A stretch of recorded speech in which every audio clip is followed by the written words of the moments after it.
So there is now a winner in the closely watched city council primary race in Harlem's 9th district. Yusef Salaam, a member of the exonerated Central Park 5, came up just short of the 50% threshold to win the Democratic primary after the first round of ranked choice voting. In the third round, he received 63% of the vote and was eventually declared the winner after those 3 rounds of votes were counted.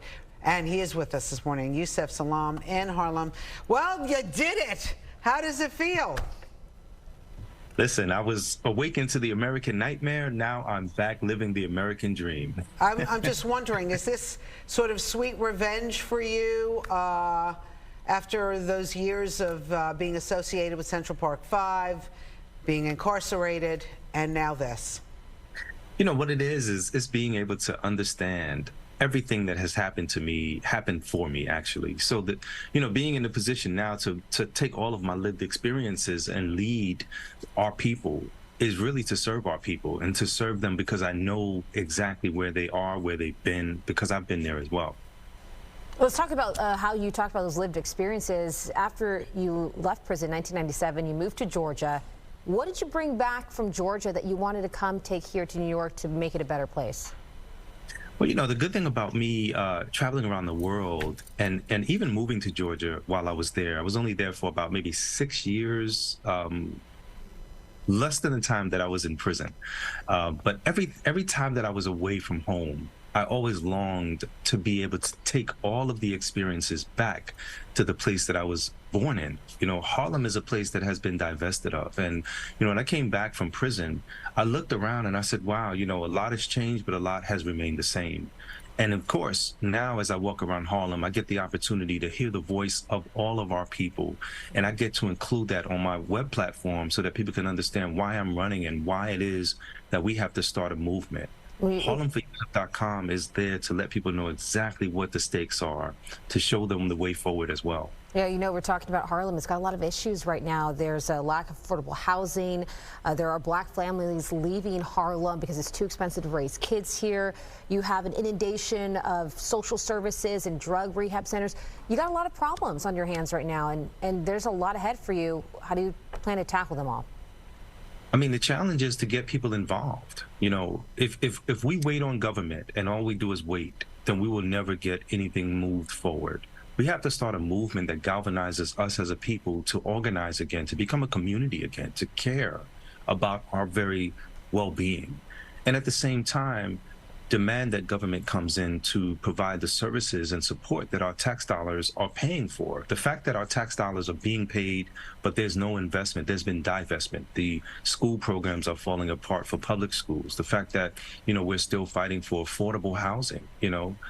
This is the biggest challenges that we're experiencing. Of course, quality of life issues, as you just said, you know, with the oversaturation problem that we're experiencing, is something that has to be tackled. But a lot of it is about us organizing ourselves so that we come together at the table when that time comes. That is a tall order, because, I mean, we were just talking in the break about how few people came out to vote.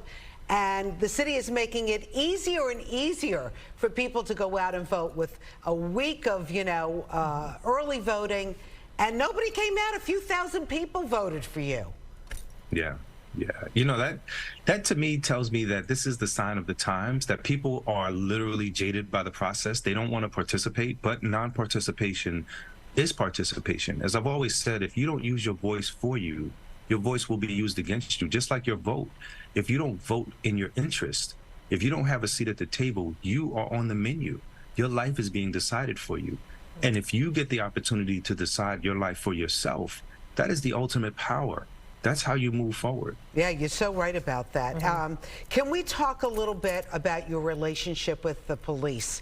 If you get this position in the city council, it looks like you will, because we're not sure whether you even have a running person running against you at this point. But what will your relationship be with the police? The person who you are following in their footsteps, she wanted to defund the police. Where do you stand on that? And because of your experience, where do you stand on that? You know, a lot of people would perhaps suspect that I would be just like that, right in line with defund the police. In fact, we need police. You know, I heard Mayor Adams call police officers guardians of society, and I really like that term because that's exactly who they are. When you live in your purpose, just like a young lady that I met maybe 2013, she stood up in an audience, told me that she wanted to become a cop, and she was 13, but she was a cadet. What advice could I give her? And I began to mull it over and think about what could I tell her. And of course, the initial reaction was that I wanted her to run. I didn't want her to become a cop because my experience had been I was run over by the spike wheels of justice, just like many people. But this was a unique opportunity for me to speak to a person who has not yet become a cop.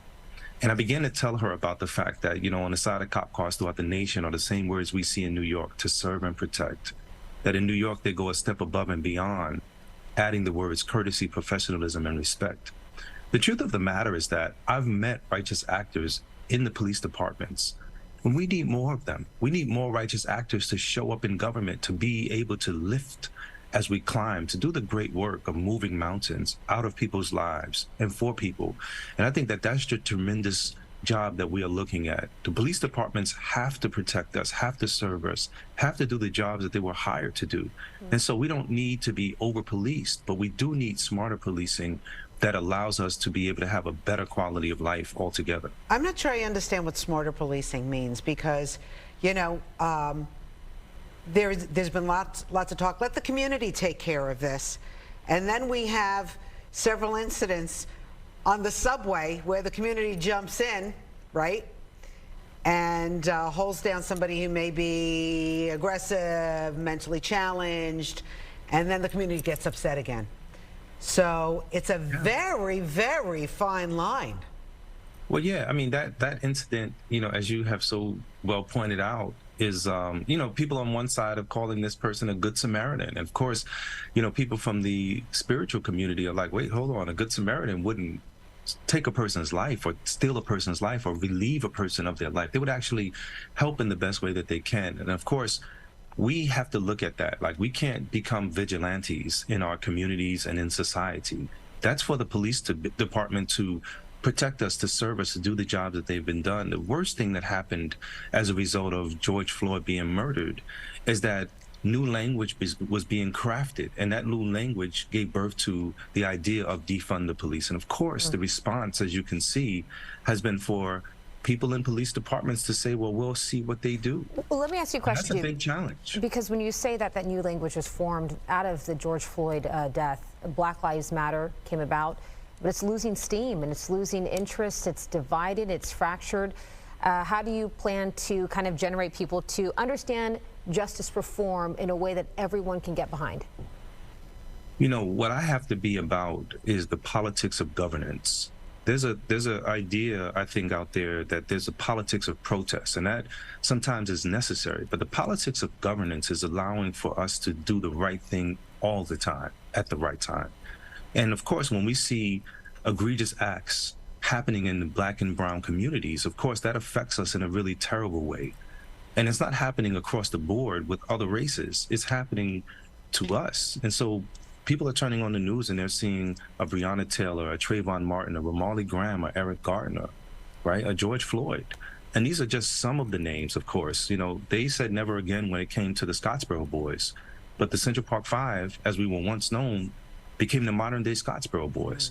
And so the challenge is for us to figure out, how do we galvanize ourselves? It's one thing to say, I'm going to throw a brick, I'm going to be angry, I'm going to be upset. But just like our great Nelson Mandela said, to be angry and bitter is like drinking poison and expecting your enemy to die. It's about us being able to do the heavy work, the lifting in our own lives. The voting. Right. The voting is important. Right. We've been jaded by the process. We're not taught civics in school. And so a lot of people don't understand that all politics is local. Right. But politics is warfare without bloodshed. It's about us doing the work in our lives to say, you know what, I matter. Yusef Salaam, we really appreciate you coming on Good Day New York, and I'm sure we'll talk to you once you officially win the seat in November. You do have an election, but we'll see if anybody plans to run against you. Absolutely. I'm looking forward to it as well, and thank you for having me. Thank you, Yusef.